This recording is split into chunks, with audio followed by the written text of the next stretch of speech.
Assalamu alaikum wa rahmatullahi wa barakatuhu, brothers and sisters in Islam. Welcome back to another video. So recently we saw the excellent performance by brothers, mashallah. We have to commend them on a last minute actually. Yes. They weren't given a lot of time to prepare. Yeah. Initially the debate was supposed to be between, getting straight into it, the debate was supposed to be between yourself, our brother Muhammad, and Ali Da'wah initially, right?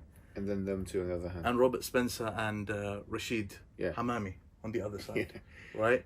And these guys done a fantastic job. Excellent job. Brothers Jake and Daniel. So, Very, very happy. I was watching it like a football match. Yeah. I was just sitting there. He was celebrating, and the people had to come and say, brother, you need to calm down. You're making too much noise. Yes. Yeah. But subhanAllah, so we watched the debate, alhamdulillah.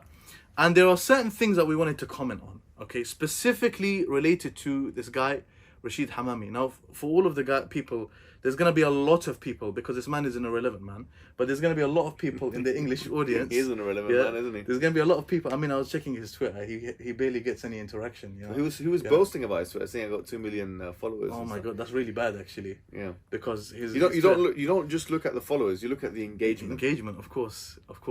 So for those that don't know, because there's going to be a lot of people, genuinely, I'm not even just saying it to joke.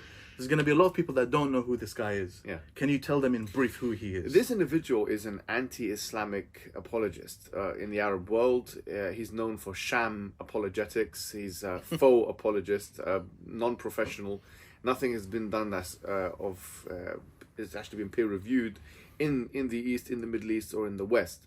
And this person has boasted some, or has had some interactions with some Muslims in the Muslim world, in the Arab world, and he's been humiliated. In fact, he's had one particular debate with a guy called Sakar, who was so embarrassing for him that he didn't even put it on his own channel. So it's telling.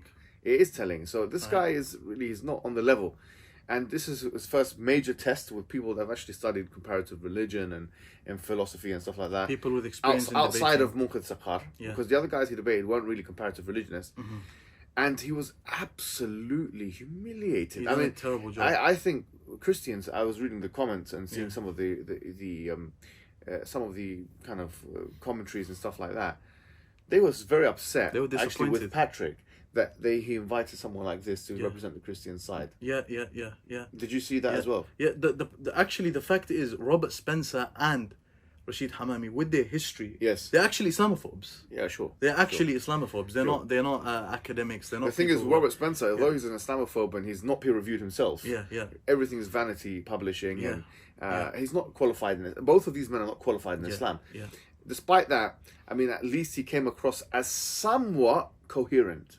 He didn't make himself. This guy came across as emotional.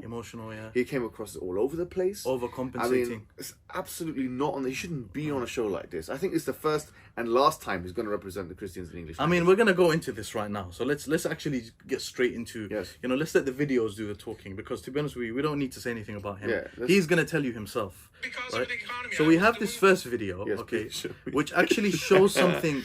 No, genuinely, this shows something very, very interesting, and it shows a narrative that when you have a point to prove, and you want to prove that point regardless whether you're lying, you're telling the truth. However, you just wanna get something across. So let's see this video. Leave my family. Actually, they rejected me. I lived as a homeless for 2 years. So you lived homeless, and I had to live underground with the Moroccan church, the converts, until 2003, 2005. I had to flee the country. 2005, you have to flee the country. Yeah. Okay. This initial point now, because this is a compilation of 2 clips.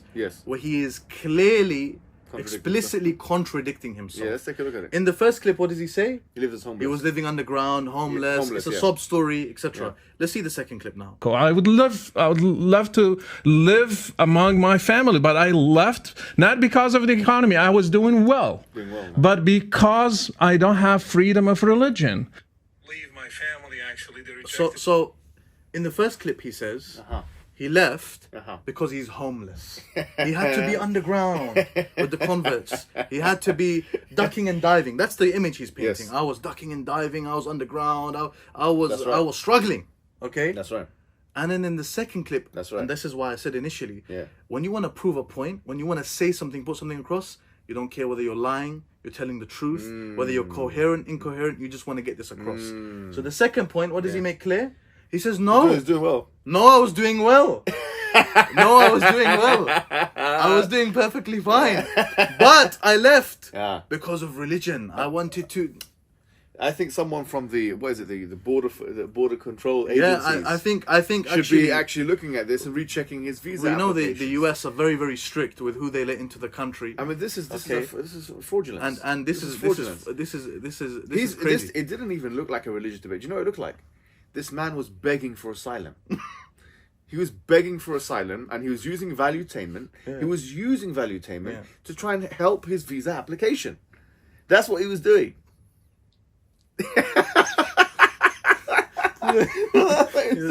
Honestly, he was begging for asylum on air. It's not the place for this. It's not the place for this. And he wants to get the visa, whether he's lying, telling the truth. He wants to get the visa. And do you know what's worse about the whole thing? Yeah. He's speaking to two born Americans about what we should be doing in America. Yeah. This guy is coming. Ridiculous. I mean, he frankly, he should be lucky that he's been let into the country with such bogus lies. No, he's explicitly. We have to actually really deep what's going on. He's explicitly contradicting himself. He's begging for asylum. That's what's really going. This crying and these kind of things is because he wants to get emotion. He wants to get sympathy from the visa decision makers. He's going to send that link. It's going to be part of his application for an indefinite leave or whatever they call it in the United States of America.